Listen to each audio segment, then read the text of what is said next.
Hey, what's up everybody? It's your boy Kendall Rodriguez here, and today it's prime time. Now, if you're new to this channel, definitely hit that subscribe button and hit the notification bell to get notified the next time I drop a video. Now let's get right into it. I want to talk to you guys about me not shooting with my zoom lenses any longer. So the two prime lenses that I got were the 24mm 1.4 and the 50mm 1.2. And with the 50mm, it's amazing. It's a really amazing lens.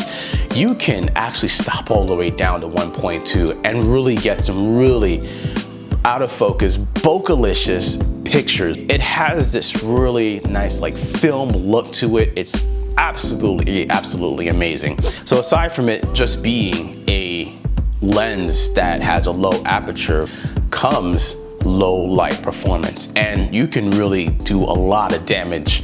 And when you're doing night shots with like very low light, low ambient light, not a problem.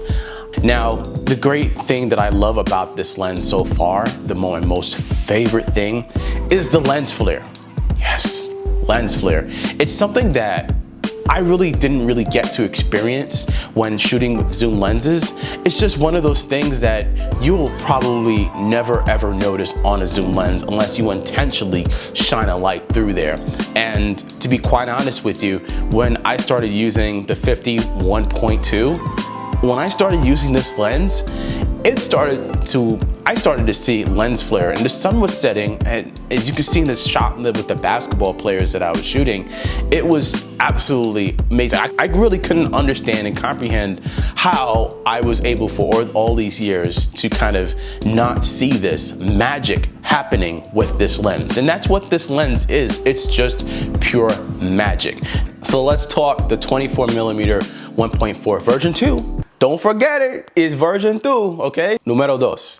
So some of you out there are looking at me like, okay, well, 24mm, then what are you gonna do for 35? Well, I shoot video, and sometimes I'm always shooting on a crop sensor. So right now I'm shooting on the 1DX Mark II. And to demonstrate for you that this is being shot in 4K, it's actually being cropped right now. It's at a 1.3 crop, which is fine for me. I'm perfectly okay with it, because at this focal length, it actually makes it a 35. Like if I was to throw this on a C200, a C300, an FS7, or any other type of camera that has a crop Super 35 sensor, it effectively turns that into a 35mm. So it's not too wide and it's not too tight.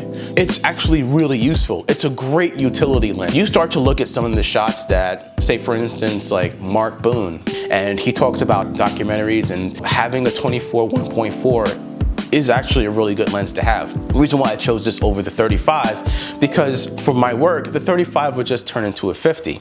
And I already have a 50mm now. If I want to shoot in 50, I'll just get a little closer. You actually have the ability to crop in and zoom with your feet as opposed to zooming with your hands. All right, folks, so these are just my opinions. Nothing's really set in stone. Now, I'm not telling you to go out and buy prime lenses right now to splurge your savings on prime lenses, but if that's something that you feel you need to do, then do it. I want to step up the level of my work, and by doing that, I know people are gonna notice, and that's really the name of the game, is to get noticed. So anyway, speaking of noticing, I've noticed that you guys are watching, and if you haven't hit that subscribe button, definitely hit it.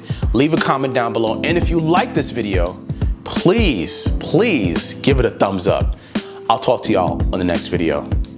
Peace.